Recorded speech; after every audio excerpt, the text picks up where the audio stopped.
Inuit are not First Nations and we're not Métis. We are one of the 3 Indigenous peoples of Canada, and we are part of a global Indigenous community.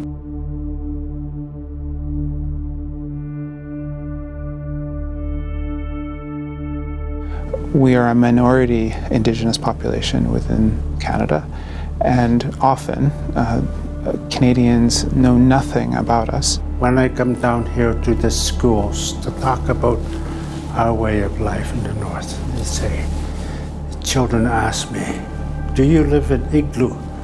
Yes, we do. I do live in igloo, but on the 2nd floor.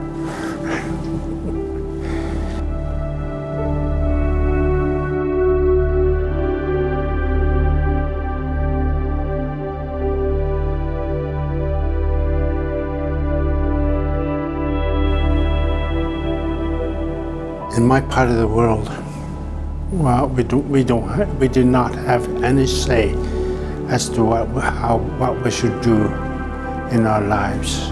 It was all governed by the people from the South.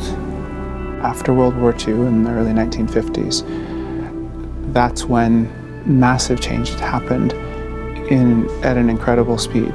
So forced relocations, coerced settlement into communities, children being taken from families for residential school, entire populations being taken for TB treatment in the South, the killing of our sled dogs once people were coerced into communities, imposition of people who were responsible for us in those communities through basically an Inuit-style Indian agent.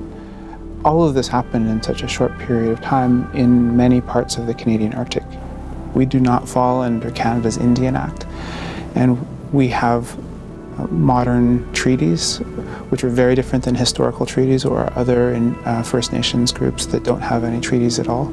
We co-manage about 3.5 million square kilometers of this country, about 35% of Canada's landmass. And we have self-governments. We have created a territory through Nunavut, through our land claim agreement in Nunavut. So our reality is underpinned by a very different reality than most First Nations. The changes are coming rapidly right now to the north, where people are taking ownership of themselves and to their land and how they should govern it. They're trying very hard to stand up. The underpinning of what we see as normal today and the treatment of Indigenous people, the way we imagined, the way Canada or the United States imagined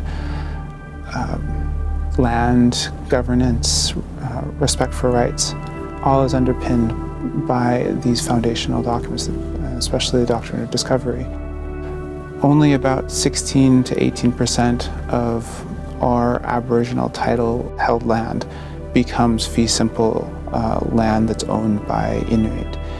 And we don't have full access to subsurface resources or offshore resources the way that other nation states do.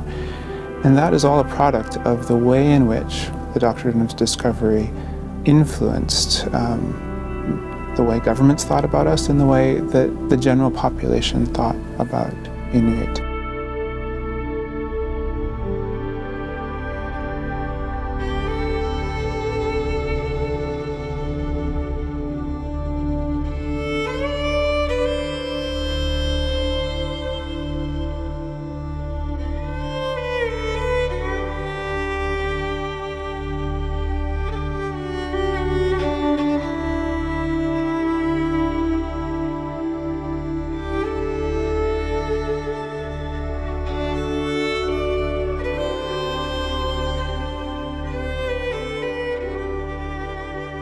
It isn't just looking back and apologizing for something that doesn't mean anything to anyone anymore.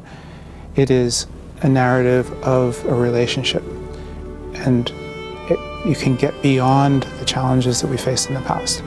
We can get beyond the human rights abuses that we have endured based on this doctrine if people understand what it meant, why it changed our societies the way it did, and how the repudiation and now working with Indigenous people and working with Inuit And respecting our self-determination demands that we stop and pause and say the way that we understood the world was wrong.